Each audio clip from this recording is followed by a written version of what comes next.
السلام علیکم ناظرین، آپ دیکھ رہے ہیں اسلام آباد ٹونائٹ اسپیشل ایڈیشن، اور جاری رہے گی گورنر پنجاب سلمان تاثیر کا اسلام آباد میں مرڈر، اور جس نے مارا اس کا پہلا بیان جو ابھی تک ہمارے سامنے آیا، رحمان ملک صاحب بھی کنفرم کر چکے، اور ایک پرائیویٹ ٹی وی کے پاس کیمرے کے اوپر بھی اس کی ریکارڈنگ ہے۔ وہ کہتے ہیں کہ بلاسفیمی، ناموس رسالت کے قانون کے حوالے سے گورنر پنجاب کا وہ جو بیان تھا شیخوپورہ میں آسیہ بی بی کیس کے اندر جو انہوں نے دیا، ان کا کہنا یہ تھا کہ میں انسانیت کے خلاف اس قانون کو سمجھتا ہوں۔ مارنے والے نے کہا کہ گورنر نے اس کو کالا قانون قرار دیا تھا، اس لیے میں نے گورنر کو مار دیا۔ بلاسفیمی کے حوالے سے پاکستان میں بے شمار، جس وقت ہم آسیہ بی بی کے کیس کے اوپر بھی پروگرام کر رہے تھے، تو سب سے بڑی چیز جو سب سے بڑا نقطہ سامنے تھا کہ یہ ایسا ایک قانون ہے اور ایک ایسا ایشو ہے جو اتنا سینسٹیو ہے کہ مارنے والے کے لیے بھی شاید موٹیویشن کے لیے بہت زیادہ مواد فراہم کر دیتا ہے، اور بہت زیادہ لوگ انوسینٹ بھی اس کی نظر ہو جاتے ہیں۔ احتیاط اس میں لازم ہے، لیکن جہاں مذہب کا معاملہ آ جائے اور مذہب نے جو چیزیں واضح کر دی، جو حد اس نے مقرر کر دی، جہاں اس نے لائن ڈرا کر دی، اس میں کسی انڈیویجول کی رائے۔ میں اللہ کے نام سے شروع کرنا چاہتا ہوں جو رحمان ہے اور رحیم ہے، اور میں آیا ہوں یہاں آسیہ بی بی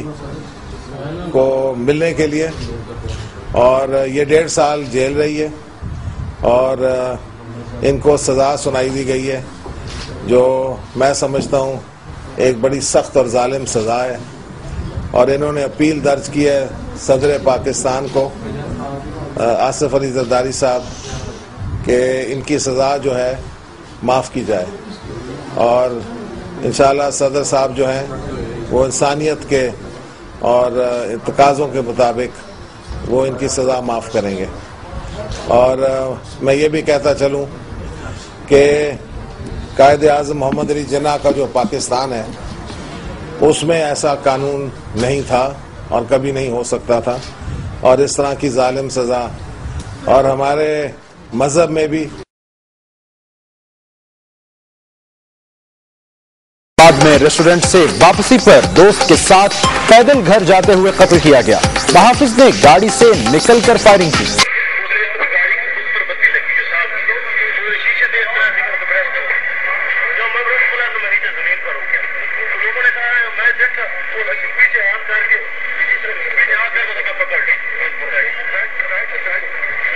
مطابق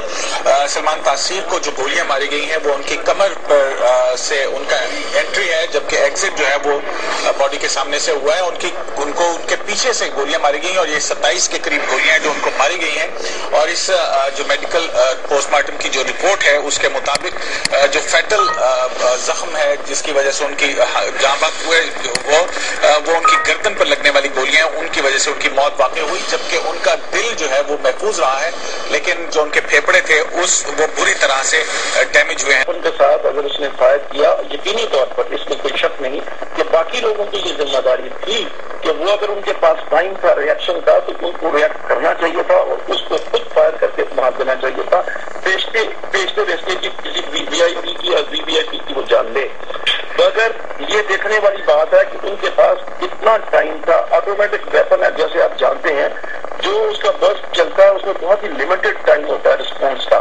اب ان کے پاس کس حد تک ٹائم تھا؟ اگر تو بدقسمتی سے وہ ان کی گولیاں لگ چکی تھی اور گورنر صاحب گر چکے تھے، اس کے بعد اگر وہ کرتے تو شاید اس کے اور بھی کچھ نتائج ہوتے اور اس کے بارے میں سوچا جاتا۔ جی صاحب، ایسے بہت سے واقعات آپ کی نظر سے گزرے ہوں گے، آپ کے خیال میں اسے انفرادی سوچ کا واقعہ کہا جا سکتا ہے؟ میں اس کے بارے میں یہ تو یا سیکیورٹی پر یا پھر سیکیورٹی پر سوال اٹھایا جائے گا؟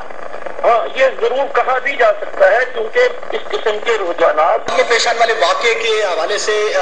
جو باتیں سامنے آئی ہیں، ان کو جو اسیسینیٹ کیا گیا ہے اس میں انہی کے ایک گارڈ کے حوالے سے کہا جا رہا ہے جو کہ پنجاب کانسٹیبل کا ملازم تھا، ممتاز قادری، اور ان کی اس وقت ہم رہائش گاہ کے باہر موجود ہیں جو کہ مسلم ٹاؤن راولپنڈی میں ہے، اور جہاں پر جو افراد موجود ہیں جو ان کے محلے دار ہیں وہ یہ کہتے ہیں کہ یہ تمام لوگ یعنی ان کی فیملی کے جو سربراہ ہیں، یعنی ممتاز قادری کے جو فادر ہیں، ان کا نام ہے ملک بشیر، جو کہ خود مزدوری کرتے ہیں، اور ان کے 5 بھائی ہیں وہ ان سمیت، جن کے بارے میں ہمیں یہ اطلاع ملی ہے کہ ان تمام میں سے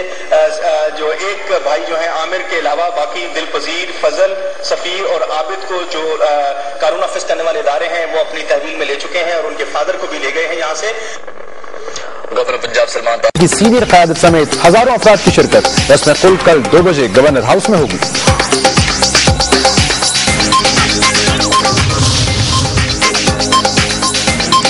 گورنر پنجاب قتل کیس کا مقدمہ درج، ممتاز قادری سمیت 15 اہلکار گرفتار۔ تحقیقاتی ٹیم کا جائے وقوع کا دورہ، پوسٹ مارٹم رپورٹ کی تیاری کے لیے فورنزک ماہرین کے عالمی رہنماؤں کا اظہار افسوس، عالمی میڈیا نے قتل کو پاکستان کے لیے نیا بحران قرار دے دیا۔